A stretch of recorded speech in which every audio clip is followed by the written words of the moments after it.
Your brand new iPhone deserves the best protection, and the iLune 3-pack screen protector plus 3-pack camera lens protector has you covered. Don't take risks with your iPhone. Click the link in the video description to shop now on Amazon. Welcome to iPad Focus, where we dive into all things Apple and tech. Today, we're talking about a major milestone in WhatsApp's journey, finally arriving on iPad. You might be wondering why it took 16 years for WhatsApp to come to the iPad, but that's exactly what happened.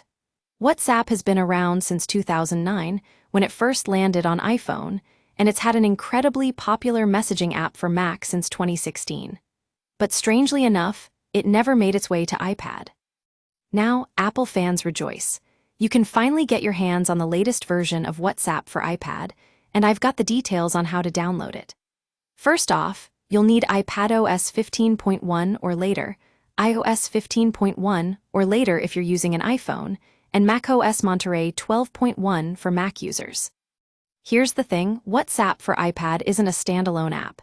It links directly to your existing account on your phone. So, while you can send and receive messages independently, the iPad acts as a companion device, not a primary one. That means if you're using WhatsApp on your iPhone, you'll be able to sync those conversations over to your iPad.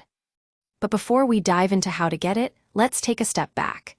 You might wonder why Meta, the company behind WhatsApp, didn't make this move sooner. The answer is simple: there just wasn't a native iPad app. And that's left many users wondering why. Now I know what you're thinking. Why does it matter? Well, for one, WhatsApp has an enormous user base of around 2 billion active monthly users worldwide. That's roughly a quarter of the world's current population. You'd think with that kind of influence, Apple would have pushed harder to get a native iPad app.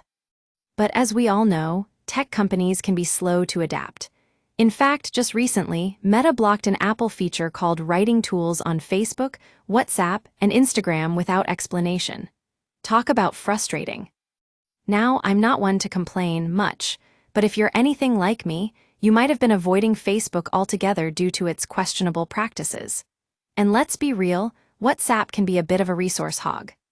But here's the thing, in many parts of the world, WhatsApp is still the go-to messaging app, even on iPhones with iMessage. So, if you're an iPhone user, you might feel forced into using it just because it's the default option. Well, that's all about to change. With WhatsApp finally arriving on iPad, you can say goodbye to those pesky workarounds and hello to a more streamlined experience. And don't worry, folks, I'll be keeping an eye out for any future updates or changes in the world of tech. That's it for today, folks. Thanks for joining me on this journey into the world of WhatsApp on iPad.